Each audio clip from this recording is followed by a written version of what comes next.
কৃষি আবহাওয়া সম্পর্কিত কিছু খনার বচন ৩ পূর্ব আশায় দক্ষিণা বয় সেই বৎসর বন্যা হয় মঙ্গলে হিসা বুধে পা যথা ইচ্ছা তথা যা ৫ রবি মাসে পায় ঝরা কিংবা খরায় যায় বামুন বাদল বান দক্ষিণা পেলেই মান বেং ডাকে ঘন ঘন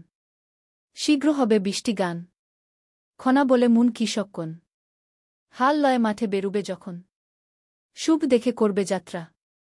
না শুন কানে অশুভ বার্তা খেতে গিয়ে কর দিক নিরূপণ পূর্ব দিক হতে হাল চালন নাহিক সংশয় হবে ফলন চালায় চালায় কুমুরম পাতা লক্ষ্মী বলেন আছি তথা আখ আদা পুই এই ৩ চৈতে রুই চৈত্রে দিয়া মাটি বৈশাখে কর পরিপাটি দাতার নারিকেল বখিলের বাস কমে না বারে ১২ মাস সোমে ও বুধে না দিও হাত ধার করিয়া খাইও ভাত ভরা হতে শূন্য ভালো যদি ভরতে যায় আগে হতে পিছে ভালো যদি ডাকে মায় মরা হতে তাজা ভালো যদি মরতে যায় বায় হতে ডাইনে ভালো যদি ফিরে চায় বাধা হতে খোলা ভালো মাথা তুলে চায় হাসা হতে কাদা ভালো যদি কাঁদে বায় জ্যৈষ্পতে তারা ফুটে তবে জানবে বর্ষা বটে কি করো শ্বশুর লেখা জোখা